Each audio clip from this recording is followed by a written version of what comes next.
Nueva clase virtual. Nueva clase virtual.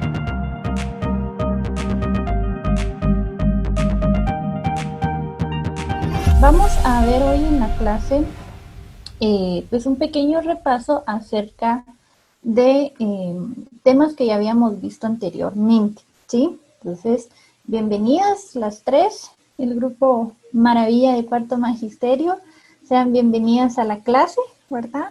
Esta presentación ustedes ya la habían podido ver en el desarrollo de las lecciones anteriores en el aula virtual, ¿sí? Sin embargo, en algunos aspectos yo quisiera que ustedes también fueran participando y si tienen alguna duda, algún comentario, pues pueden activar su micrófono o bien pueden escribirlo en el chat donde voy a estar, tratar de estar un poquito pendiente ahí también del chat, ¿sí? Entonces, bienvenidas. Vamos a hacer un pequeño repaso acerca del tema del desarrollo infantil, ¿sí? Este tema es muy bonito, ¿sí? Porque nos ayuda entonces a visualizar desde temprana edad cómo es que se produce el desarrollo infantil. Fíjense que nosotros como pues seres humanos y mamíferos que somos una especie que el desarrollo se lleva por un largo proceso, un largo periodo de tiempo, a diferencia de otros mamíferos o otros animalitos, ¿no? Que ellos, su periodo de desarrollo funciona o se da de manera muy rápida. En cambio, el ser humano pasa muchos años para lograr este desarrollo y alcanzar pues su óptimo funcionamiento, ¿sí? Vamos a ver algunas etapas del desarrollo y cómo es que los primeros meses de vida, pues el desarrollo general está determinado por la naturaleza. Esto quiere decir que es un desarrollo totalmente natural, ¿sí? En el que nuestro crecimiento y las funciones tanto cognitivas y motoras se van a ir dando poco a poco. No hay mayor cosa que nosotros podamos hacer. Sin embargo, sí podemos aportar en la vida de un niño en su etapa de desarrollo a través del proceso de estimulación. Es algo que todavía no hemos visto con tanta profundidad, pero recuerdo que hablamos un poco de ello en la segunda unidad, si no estoy tan mal. Entonces, un ser adulto puede ayudar en la estimulación de un bebé a través de los cuidados y a través de cada una de las partes que se pueden estimular, ¿sí? Por ejemplo, Kimberly puede activar su micrófono y ¿qué áreas considera usted que podemos estimular en un niño?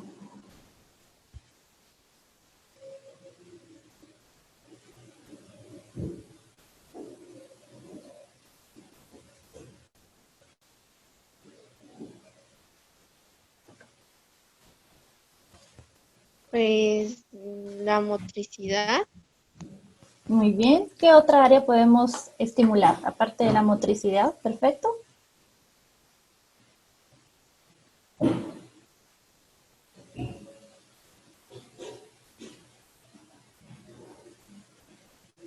A ver, ¿recuerda cómo se llama el curso en el que estamos?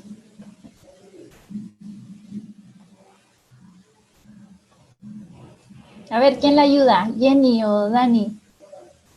El lenguaje, señor. Muy bien, entonces también podemos desarrollar el lenguaje. Yo creo que siempre existe confusión con los temas en psicobiología y en lenguaje, ¿verdad? Pero otra área de las que podemos nosotros estimular fácilmente es el lenguaje, ¿sí? Entonces, durante las primeras semanas de vida, el niño generalmente lo que va a hacer es dormir, ¿sí? Él va a pasar mucho tiempo dormido y la parte que más se va a estar estimulando y creciendo y desarrollando es su cerebro, ¿sí? A pesar de que esté durmiendo, no debemos de decir, ay, pero es que solo dormir es, porque todos los bebés en las primeras etapas recién nacidos, pues pasan mucho tiempo durmiendo, ¿no? Y el proceso de estar despiertos, pues son procesos muy cortos, pero a pesar de ello, el niño se sigue desarrollando a nivel cerebral, ¿sí? Durante los primeros años de vida, pues todos los niños parecen sentir una necesidad especial para establecer un vínculo, ¿sí? Si se dan cuenta, los niños chiquitos van a establecer un vínculo mayor o más fuerte con aquellas personas que los cuidan o con quienes mayor tiempo pasan, ¿sí? Muchas veces, por ejemplo, los papás tienen que irse a trabajar y los niños entonces quedan bajo el cuidado de otras personas o bajo el cuidado de las famosas niñeras o de los abuelitos, ¿no? Entonces, el niño va a establecer un fuerte vínculo de desarrollo y de afectividad emocional con las personas que lo están cuidando y no necesariamente con los papás, ¿sí? En los primeros meses, pues la actividad motora es refleja.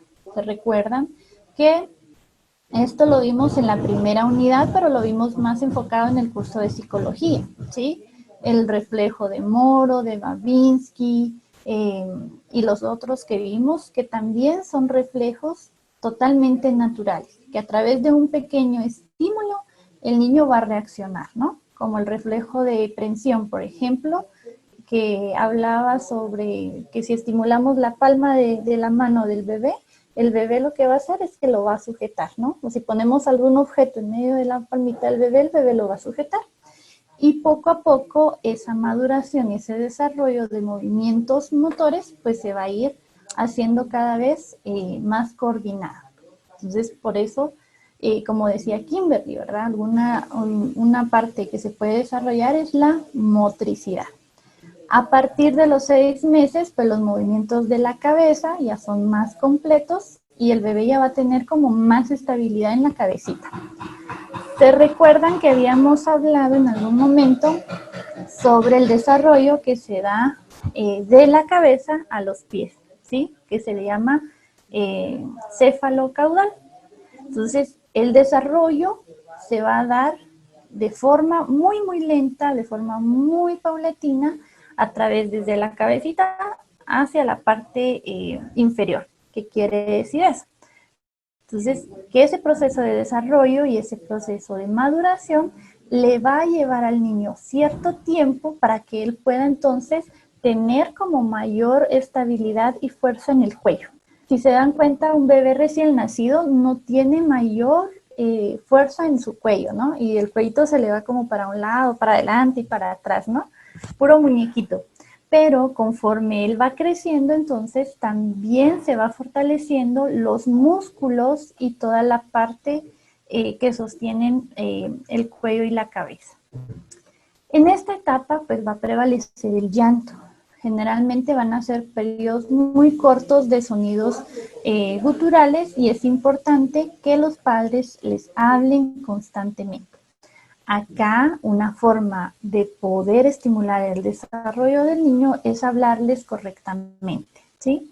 ¿Han visto ustedes o han escuchado a papás que les hablan a los niños como que, uy, ¿dónde está bebé? Y les hablan y les hacen sonidos así como muy, pues de bebé, ¿no? Muy mimados.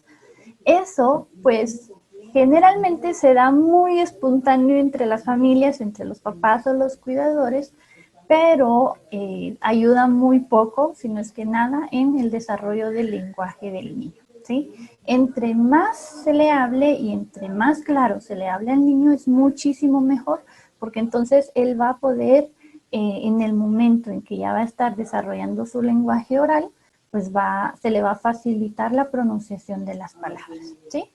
Pues constantemente y de forma muy paulatina, pues el niño va a empezar a mezclar entonces ya las vocales y poco a poco va a empezar entonces a emitir ya algunas palabras compuestas, ¿sí? El niño es muy inteligente, entonces él va a empezar a reconocer también los rostros de las personas que lo cuidan o quien más tiempo pasa con él, ¿sí?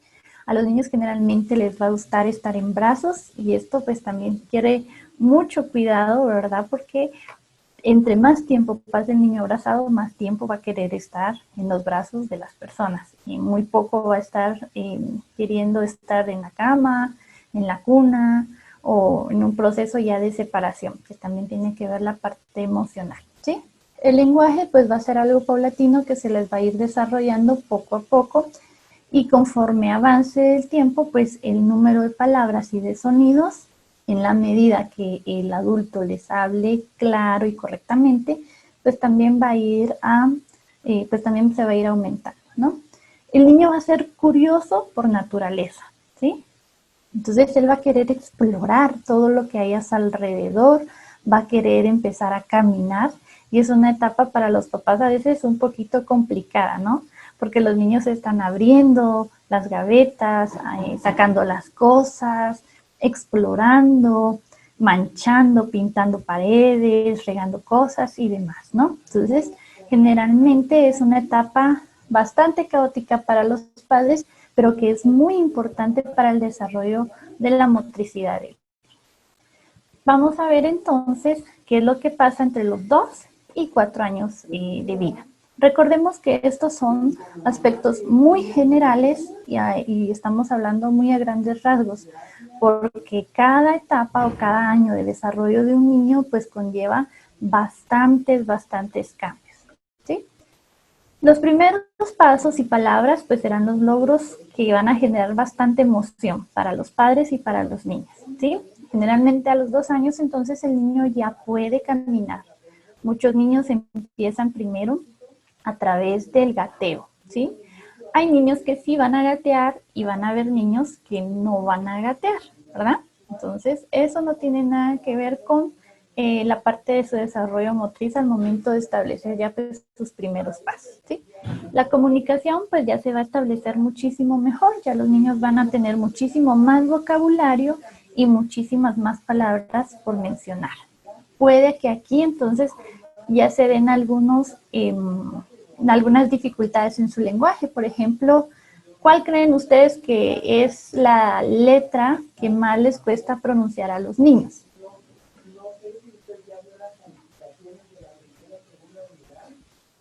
Jenny, ¿cuál cree usted que es la letra que más les cuesta a los chiquitos pronunciar? Y si no, a ver quién la ayuda a ver. En la segunda unidad, ahí, o sea que iban juntas, en la oreja iba juntas la primera. Puede activar su micrófono. Usted puede explicar. La R, digo, no sé. Generalmente es la R, ¿no? Que siempre les cuesta. Entonces, se recuerdan que muchas de las actividades, incluso que ustedes han presentado en las actividades anteriores, están manejando también la parte de estimulación del lenguaje y la pronunciación y los ejercicios de juego o las que ustedes han presentado, pues ayudan al niño a que sus hemisferios cerebrales puedan entonces mejorar y reconocer no solo el grafema, la forma de la letra, sino que también el fonema, el sonido de la letra, ¿sí? Entonces, esto es bastante importante a nivel cerebral. Cada uno de los ejercicios que ustedes hacen, pues, lleva pues, un fin bastante específico. En esta etapa, pues, el niño ya va a ser un poco más independiente de sus padres, ¿sí? Él va a lograr vestirse ya con poca ayuda, va a participar en los juegos, él va a tener la capacidad de decir su nombre, ya va a reconocer los plurales, que muchas veces es algo que les cuesta a los niños, puede copiar círculos, es decir, que ya su motricidad pues está mejorando y va a generar mayor confianza en otras personas. Y pues comer casi solo, ¿no? Algo que se resalta mucho en esta parte es el logro de la independencia del niño. Entonces, generalmente esto se logra a través del apoyo de los papás. Entre más libertad le puedan dar los papás al niño, el niño va a forjar y va a poder alcanzar mayor pues confianza y seguridad en sí mismo. Algo que es importante en esta etapa es el desarrollo de su imaginación, ¿sí? Los niños en esta etapa y generalmente hasta antes de llegar a la pubertad de adolescencia, pues son bastante imaginativos, ¿no?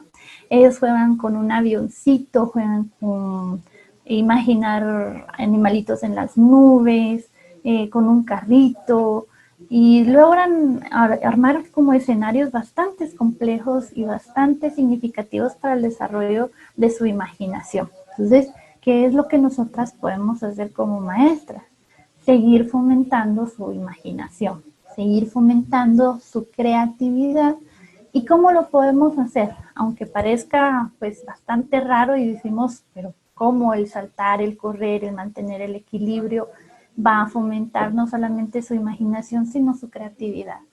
Y esto tiene relación porque entonces lo que estamos nosotros haciendo es que estamos activando los hemisferios cerebrales, ¿sí? Recuerden que nuestro cerebro funciona a través de estímulos. Y un estímulo es poner a saltar al niño, poner a correr al niño, ¿sí? Entonces, cuanto más actividad física y cuanto más movimiento motriz tenga el niño, va a ser mejor para su cerebro, porque van a activar entonces cada una de esas zonas cerebrales que son importantes para alcanzar no solamente su independencia, sino su desarrollo a nivel cognitivo y académico también a largo plazo. Pues acá el niño ya va a poder distinguir colores, ya va a alcanzar una mayor independencia, ¿sí? Ya no le va a generar tanto estrés ni ansiedad el separarse de sus papás. Va a poder dibujar una figura humana o una figura con forma humana, es decir, va aumentando su habilidad motora. Saltar en un pie, algo que a muchos niños les puede costar, es el salto en un pie, ¿sí? Porque requiere mantener el equilibrio sin caer. Y es una etapa en la que el niño pues ya logra hablar muchísimo más que antes. Y para las que tienen hermanitos, se recordarán que también es una etapa en donde empieza el por qué, ¿no? ¿Y por qué esto? ¿Y por qué hace este color? ¿Y por qué pasó esto? Y el por qué se repite constantemente en la vida de los niños, ¿sí? Es una etapa en la que generalmente muchos niñitos empiezan ya a ir a la escuelita, ¿sí?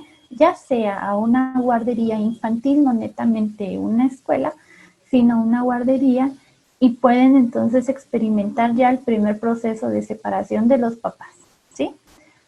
¿Cómo fue su primer día en el colegio de ustedes? A ver, Daniela, ¿cómo fue su primer día en la escuelita o en el colegio, si usted se recuerda?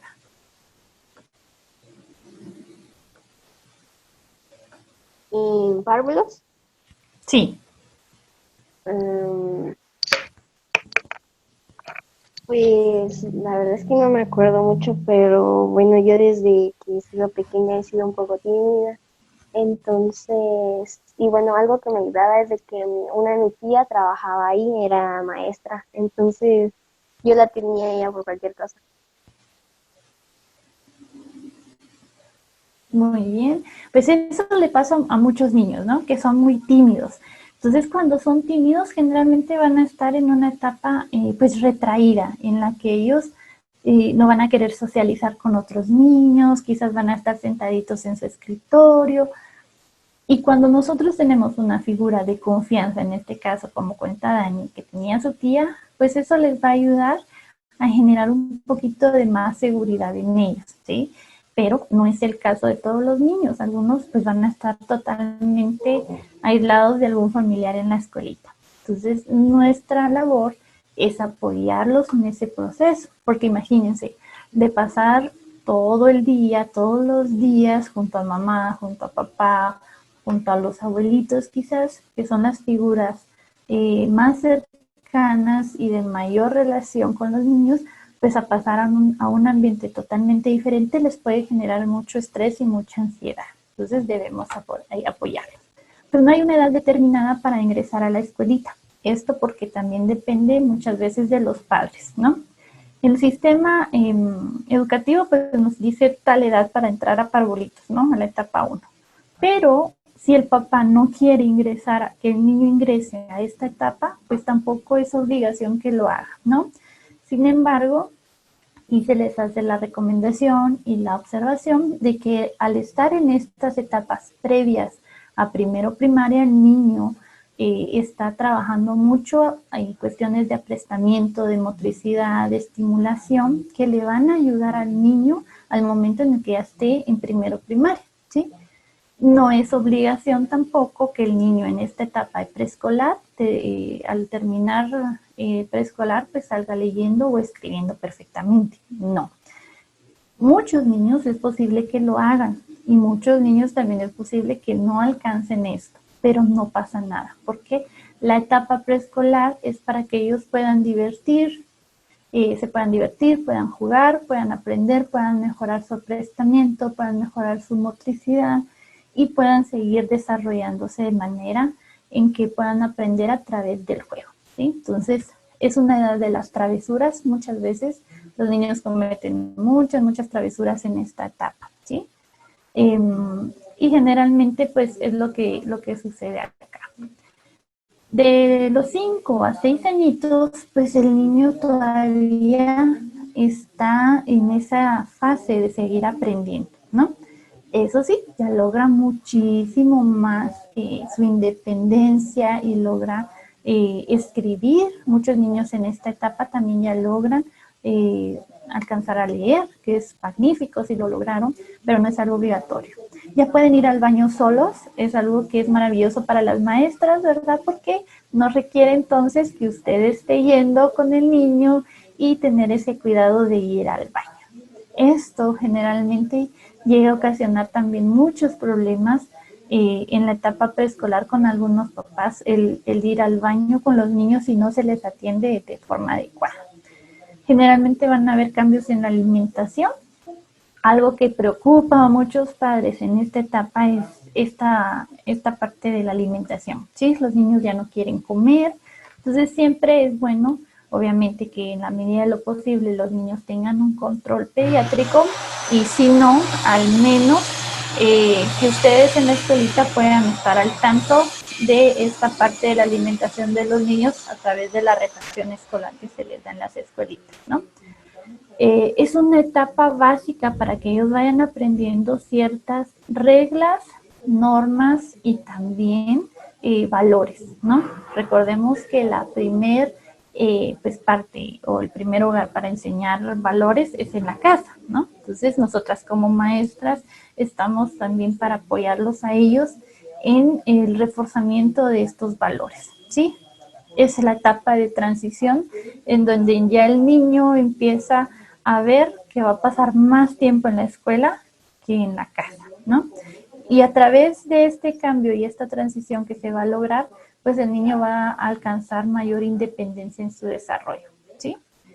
La educación es algo fundamental en la primera infancia, ¿no?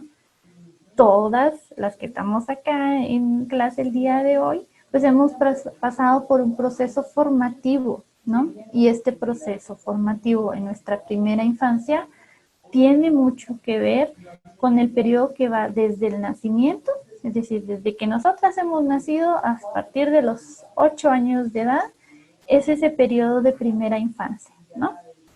¿Cuántas cosas no hemos aprendido durante los primeros 8 años de nuestra vida, ¿sí? Que parece, y digamos nosotras, pero ¿qué aprendí durante esos 8 años? Y tal vez ahorita ya no traemos a la memoria muchas cosas, ¿no? Pero todo lo que usted tiene ahorita lo ha aprendido en esa etapa. El caminar, su independencia, el poder vestirse, el poder ir al baño, los valores que tiene, etcétera, ¿no? Entonces constituye un momento fundamental en la vida y en la etapa de crecimiento de los niños y más que todo en la parte del cerebro, ¿sí? Recordemos que en esta etapa de desarrollo el cerebro del niño es como una esponja, ¿no? Entonces, si usted tiene una esponja y le vierte un poquito de agua, esa esponja va a absorber esa agua, ¿no? Entonces, lo mismo sucede con el cerebro del niño. Si usted le va a enseñar algo, el niño lo va a absorber y lo va a aprender, ¿sí? Y posteriormente lo va a poner en práctica. Entonces, todo lo bueno, todo lo malo, el niño lo va a absorber, ¿sí? Entonces, esta etapa es donde se recibe mayor influencia del contexto en el que él se desenvuelve. Por eso es que es muy importante siempre estar al tanto de lo que el niño incluso ve en la televisión, ¿sí? Porque muchas veces en las caricaturas pueden encontrarse mensajes negativos o de mucha violencia que el niño va a estar viendo y que puede poner después en práctica con sus amiguitos, con sus primos o con los demás niños de la escuelita, ¿no? Entonces, por eso es muy, muy importante la supervisión al momento de que el niño está viendo programas o caricaturas en la televisión. La etapa, obviamente, de atención en la primera infancia, de educación, perdón, en la primera infancia, pues contribuye a preparar al niño desde la escuela primaria. Sin embargo, esta parte se lleva a cabo desde la casa, ¿sí? En casa el niño va a aprender cuestiones que son básicas como los valores y aspectos como su independencia, ¿sí? Entonces, si el niño logra captar y los padres logran transmitir estos aspectos al niño, al momento que va pues a la escuelita, pues el proceso va a ser muchísimo más fácil. Vamos a tener entonces a un niño muchísimo más seguro, más independiente, con la suficiente confianza y autoestima para lograr los objetivos y lograr desenvolverse y desarrollarse con los demás niños que podamos tener, ¿no? El desarrollo pues es holístico. ¿Alguna de ustedes había escuchado esta palabra anteriormente, la palabra holístico?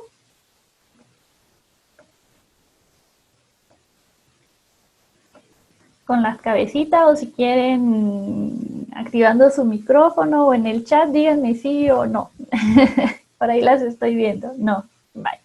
Entonces, esta palabra de forma sencilla para poder comprenderla, lo holístico tiene que ver con varios aspectos que se relacionan, ¿no?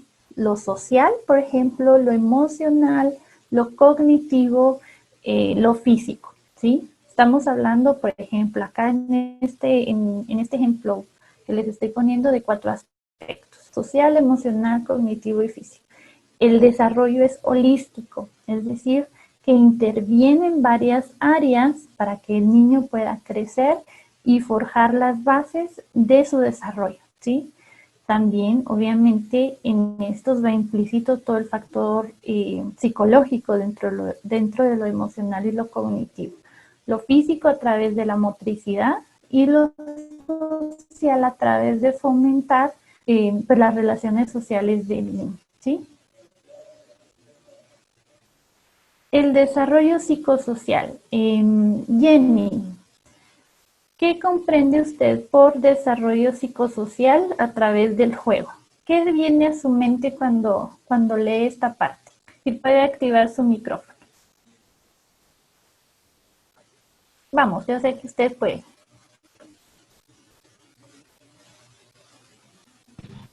Yo pienso que tal vez se basa en un juego para que el niño aprenda más. Muy bien. Kimberly, ¿qué piensa usted? Por medio del juego el niño va a aprender nuevas cosas y desarrollar más como partes de su cerebro y así. Muy bien. Sí, tiene que ver con la parte del juego y cómo es que este va a ayudar también al proceso psicosocial.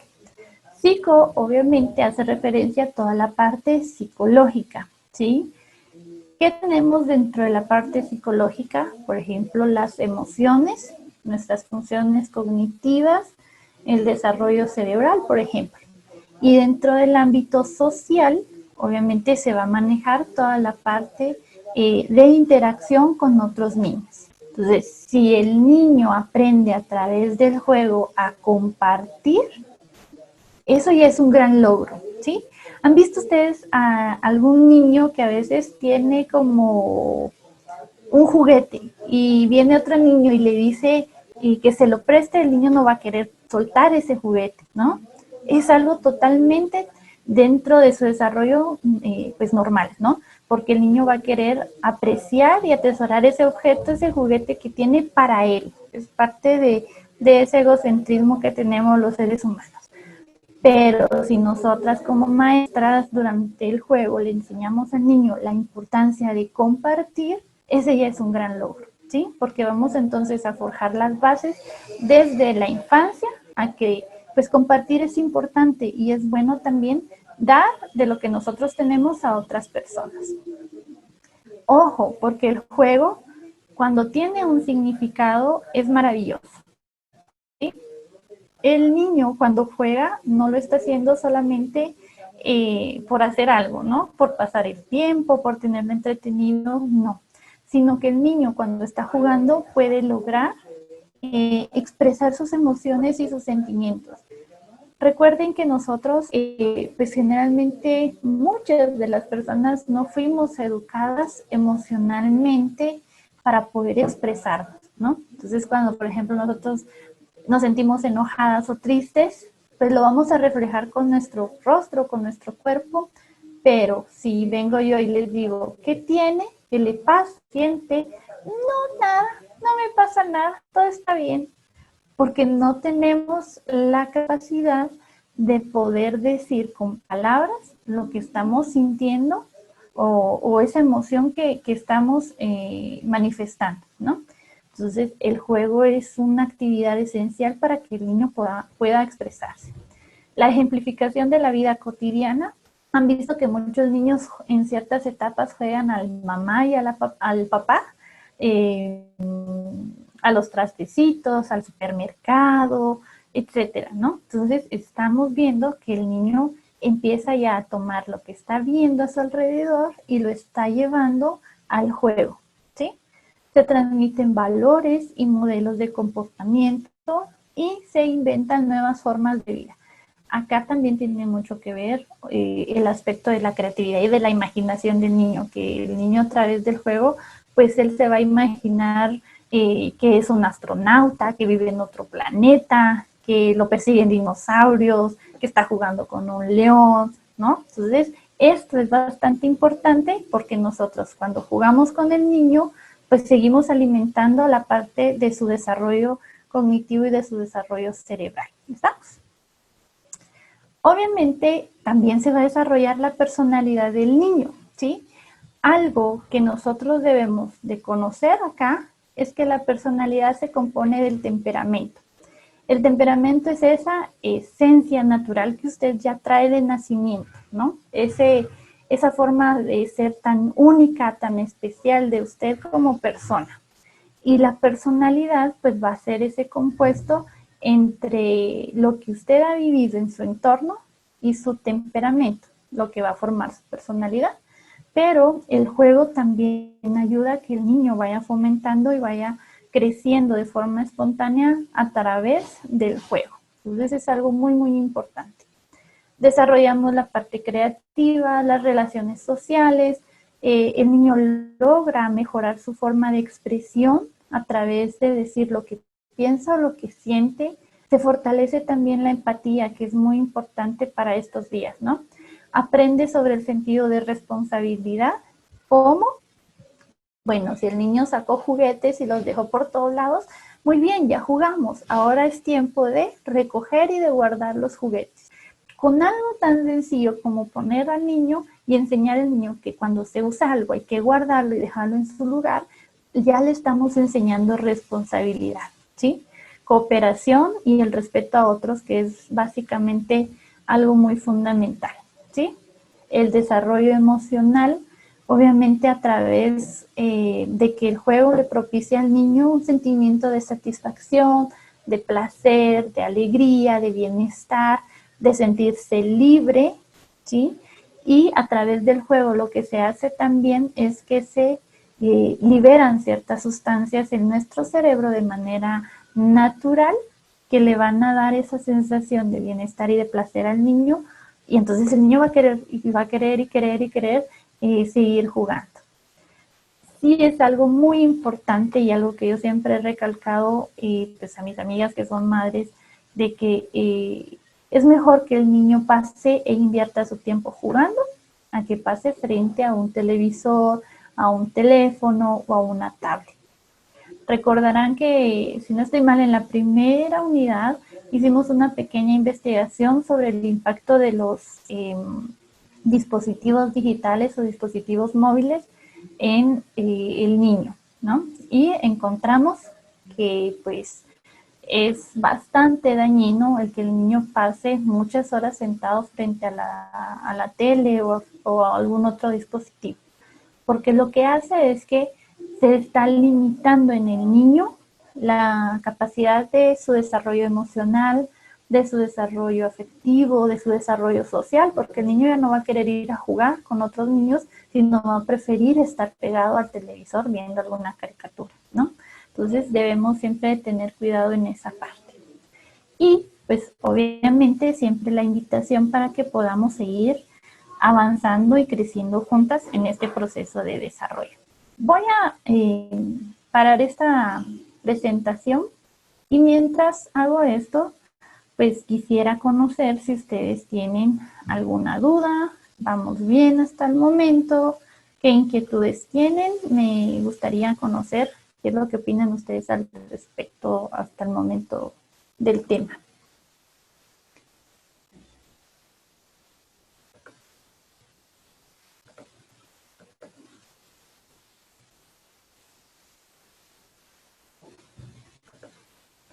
¿Dudas, Daniela? ¿Kimberly tiene dudas? ¿Jenny? ¿Alguna duda? ¿No? O sea que si les pregunto ahorita me van a responder bien porque ninguna tiene ninguna duda, todo está claro, ¿sí? Vamos a hablar rápidamente acerca de el proceso de evaluación del lenguaje, ¿sí? Algo que es muy importante y que estaba viendo en alguna de sus clases anteriores con seño de ni, si no estoy mal, era que hablaban un poquito acerca de procesos de evaluación. ¿Estoy bien o estoy mal? Entonces, acá la evaluación va específicamente centrada en el área del lenguaje, ¿sí? No nos vayamos a confundir con lo que estamos viendo en otros cursos, porque acá es obviamente a partir del área del lenguaje nada más, ¿sí? Es importante que nosotras como maestras también conozcamos la importancia de la evaluación del lenguaje, ¿sí? Obviamente, si nosotros tenemos una evaluación, vamos a saber y vamos a conocer qué pasos son los que necesitamos tomar para poder ayudar a los niños que así lo necesitan, ¿sí? Cada una de las actividades que nosotras vayamos a diseñar deben de ir enfocadas a apoyar o a fortalecer un área de desarrollo del niño, ¿sí? Esto del proceso de evaluación nos ayuda a tomar decisiones y que las decisiones sean pues basadas en una necesidad y no solamente porque, ay, esta actividad me pareció bonita y que la haga el niño. Sí, es cierto, puede ayudar y puede fortalecer el desarrollo del chiquito, pero entre más centrada en una necesidad esté, es mejor, porque entonces vamos a atacar ese punto débil que el niño tiene, ¿sí? Entonces, esto es importante para nosotros poder diseñar algunas intervenciones y que nosotros podemos ir realizando pues ciertas evaluaciones chiquitas en la medida en que el niño se va desarrollando, ¿sí? Pero para eso nosotras como maestras debemos de conocer cuál es el desarrollo óptimo o normal o esperado que debería de llevar cada niño. Si un niño no está desarrollando su lenguaje según la etapa en la que está, pues definitivamente algo está pasando ahí y va a merecer entonces una evaluación, ¿sí? Entonces la evaluación tiene asumidas 3 intenciones fundamentales. La primera es la detección de un problema lingüístico que esté en alguna etapa inicial y que estemos nosotras todavía a tiempo de poder identificar y combatir para apoyarlo. Número 2, la valoración diagnóstica del mismo según el contexto. Esto pues lo vamos a abarcar un poquito más adelante. Y por último, las recomendaciones para la intervención. ¿Qué es lo que vamos a hacer? ¿Qué actividades son las que nosotras podemos, en las que nosotros podemos apoyar al niño para mejorar el área lingüística? ¿Sí? Las fuentes de información que nosotras debemos utilizar o de las cuales nos podemos apoyar para ver este desarrollo es la familia, ¿sí? Recordemos que la familia es el primer ente en donde se desarrolla el niño y donde él pues ha crecido o donde pasa mayor tiempo. Los tests o las pruebas estandarizadas y procedimientos no estandarizados. Acá se refiere mucho a las pruebas ya netamente psicológicas que van enfocadas a la detección de problemas de lenguaje. Generalmente esto no los va a poder aplicar usted desde un ámbito de docente o de maestra, sino generalmente ya van a requerir de un especialista en lenguaje o ya sea un psicólogo que se haya preparado en la parte del lenguaje. Y la observación es algo que sí podemos hacer nosotras desde el centro educativo, es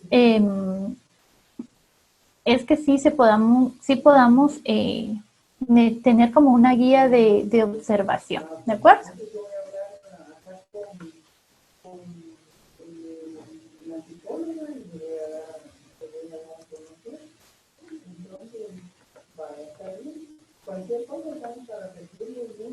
Algo que es importante es la pues, evaluación de las alteraciones articulares.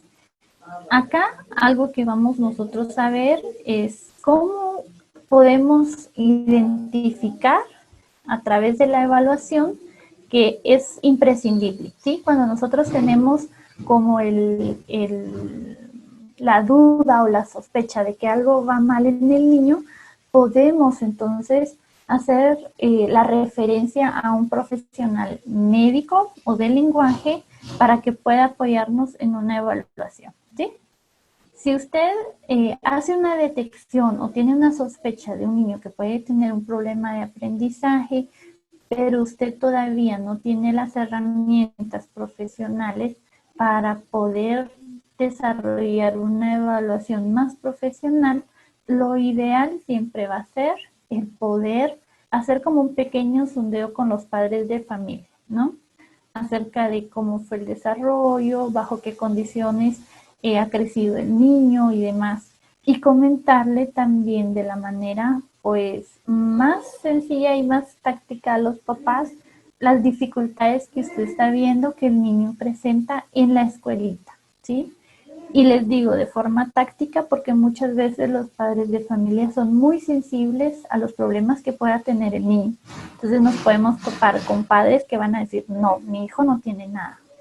O que padres que puedan decirle, me está diciendo que mi hijo está mal y se puedan sentir incluso hasta ofendidos de que usted les está diciendo que el niño pues tiene ciertas dificultades, ¿verdad? Entonces siempre es preciso hacer un pequeño sondeo a nivel familiar para ver qué está pasando y si es prudente, pues entonces hacer la recomendación de que es necesario de que puedan acudir a un profesional.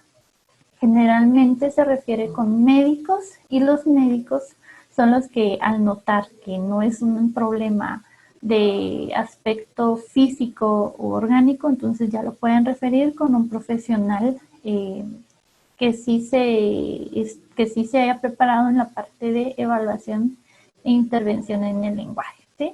Es imprescindible entonces que no existan esas malformaciones orgánicas y esto lo va a detectar únicamente un médico, ¿sí? O lesiones en el sistema nervioso central o en la coordinación de los órganos. Por ejemplo, que no exista paladar hendido, que no exista algún problema incluso en la parte de la dentadura, que muchas veces eso puede ocasionar problemas en la pronunciación de palabras.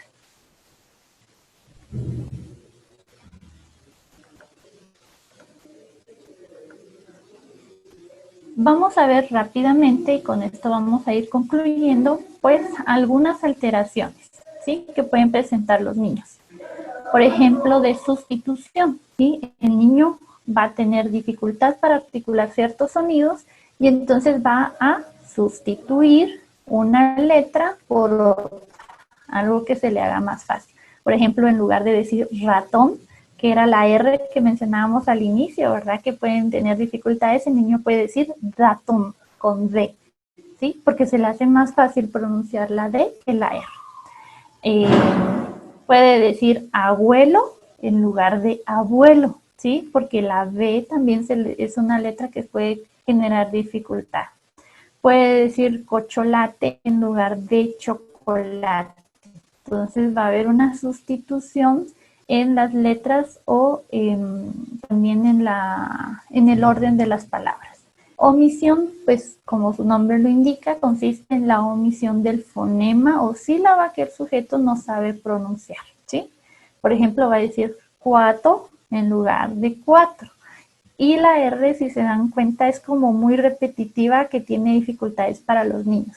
Entonces, algo que debemos nosotros de hacer en cuanto detectemos que al niño se le dificulta la pronunciación de la R, pues es hacer ejercicios que puedan fomentar la parte de ejercitar la lengua y que el niño sepa dónde colocarla y cuál es el sonido que debe de hacer cuando sea la pronunciación, ¿sí? Oche en lugar de coche, pueto en lugar de puerto, ¿verdad? Entonces en lugar de entonces. También sucede mucho esto, ¿no? Que los niños como que se comen ciertas palabras o ciertas sílabas en las palabras y que nosotros también en algún momento decimos, ¿entonces qué? Pero no está bien dicho, ¿verdad? Debemos de decir la palabra completa, entonces, ¿qué? ¿Verdad? Y las miro que se ríen porque de plano que sí es cierto, ¿verdad? Inserción o adición, es decir, entonces el niño consiste en introducir en una palabra un sonido inexistente, ¿sí? Entonces también, por ejemplo, como una muletilla, palato en lugar de plato, tres en lugar de tres. Entonces, acá también va sumando letras, consonantes o sílabas a una palabra. Y distorsión, pues el niño articula un sonido de manera deformada, pero sin sustituirlo por un fonema correcto, de forma que la articulación se efectúa de manera aproximada, ¿sí? Generalmente es muy común con la letra R, que se distorsiona como lo hemos visto en los casos anteriores. Y por último tenemos la parte de la inversión, ¿sí? El niño cambia el orden de los sonidos de una palabra durante su articulación, como lo vimos anteriormente. Cocholate en lugar de chocolate, ¿sí? O tonicia en lugar de noticia. Entonces, hay una inversión total de las consonantes que va a distorsionar obviamente toda la palabra. Y por último, entonces, vamos a hablar de la educación en el desarrollo del niño. Y si se dan cuenta, esta parte es como repetitiva, porque sí quiero hacer énfasis en que en el desarrollo del niño el cerebro depende de los estímulos del entorno, ¿sí?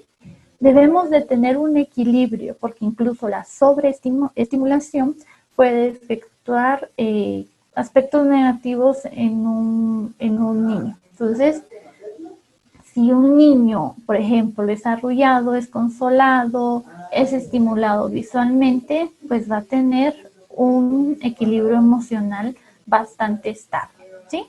El que el niño reciba la atención y los cuidados básicos, pues también va a facilitar que sus habilidades cognitivas, lingüísticas, emocionales y sociales, pues sean fortalecidas y estén bajo los cimientos fuertes para su desarrollo posterior, ¿sí? Recuerden que cada experiencia que el niño viva en su infancia va a ser determinante para el desarrollo de sus años posteriores, ¿sí? Imagínense ustedes cómo sería o cómo habría sido nuestra infancia si no hubiésemos ido a la escuelita. ¿Qué habría pasado? ¿Cómo nos imaginamos? ¿Sí? De forma mental, imagínense ustedes qué hubiese pasado, ¿no? Entonces, la escuela no se puede decir como algo inherente a nosotros, sino como algo bastante importante que nos ayuda en el desarrollo de cada una de nuestras capacidades, ¿sí? Y cuando los niños y niñas comienzan la escuela de forma tardía, entonces van a carecer de ciertos instrumentos necesarios para el aprendizaje. Si un niño, por ejemplo, no hizo la etapa preescolar y directo se fue a primero primaria, es posible, no en todos los casos, pero es posible que al niño le cueste entonces sostener el lápiz de forma correcta, realizar trazos, coordinar sus movimientos, la parte social, porque pues eso es lo que fortalece la etapa preescolar, ¿no? Eso y muchísimo más. Entonces su evolución educativa pues va a ser bastante resistente y va a ser más proclive a abandonar la escuela. Van a ser quizás niños que van a tener un poquito más de dificultad Y entonces entra la parte docente de usted como maestra en poder apoyar y fortalecer las habilidades que ese niño tiene para que pueda entonces continuar esa parte de su formación educativa. Es obviamente fundamental preparar adecuadamente a los niños para la escuela primaria y es algo que es fundamental en los años de la etapa preescolar. El niño se está preparando para ingresar a una nueva etapa donde el nivel de dificultad pues, va a ser un poquito más compleja y de mayor calidad. Se va a preparar también a los niños a través de ciertas herramientas que ellos van a identificar y van a tomar para convertirse en personas de bien, ¿sí? Eso es también una de las partes fundamentales en el desarrollo del niño y que nosotras como maestras estamos contribuyendo a que ese niño sea una persona en el futuro, un ciudadano de bien, ¿sí? Que pueda ejercer sus valores, sus principios y que pueda ser una persona que vaya a ayudar y vaya a aportar positivamente a la sociedad, ¿sí? Entonces, el repaso del día de hoy era para que pudiésemos conocer estos aspectos básicos y principales en la etapa del desarrollo del niño, ¿sí? Antes, porque ya nos quedan pocos minutos de clase, quisiera saber algún comentario final de ustedes, de alguna de ustedes, ¿sí?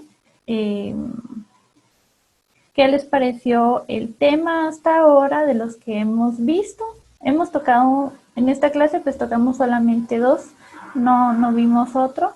Y esta semana pues sí tenemos asignación de actividad, que las actividades han sido muy chiquitas, muy cortitas, para que ustedes las puedan hacer. Entonces espero que estén trabajando y que no dejen las actividades para último momento, ¿verdad? Entonces, Kimberly, quisiera escuchar un comentario suyo acerca del tema que vimos hoy.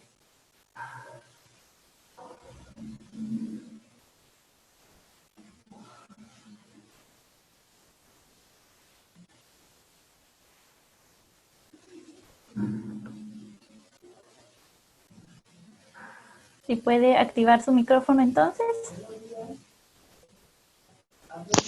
Pues el tema está muy interesante porque ahí aprendemos cómo los niños se desarrollan conforme sus etapas y cómo podemos ayudarlos también si tienen algún tipo de problema.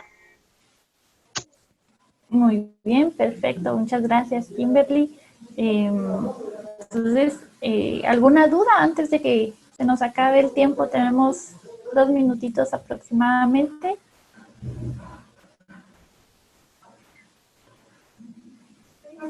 ¿No? Bueno, entonces para mí fue un gusto poder verlas. Ya extrañaba esas caritas. Entonces, me siento muy, muy contenta y muy feliz de poder haber compartido con ustedes, aunque sea un poquito tarde nuestra clase, que hasta ahora pudimos tener una clase en vivo, pero pues cualquier duda, por favor, no lo piensen tanto y me pueden escribir, si no es en el grupo de WhatsApp en el que estamos, pues de manera individual para irlas apoyando en cualquier aspecto que ustedes tengan, ¿de acuerdo? Entonces me dio mucho gusto saludarlas. Un saludo ya a sus papitos y mamis que estaban por ahí. Vi a alguien que se acercó a la clase, entonces un saludo para todos. Oye, las quiero mucho y se me cuidan y hasta pronto en otra clase futura.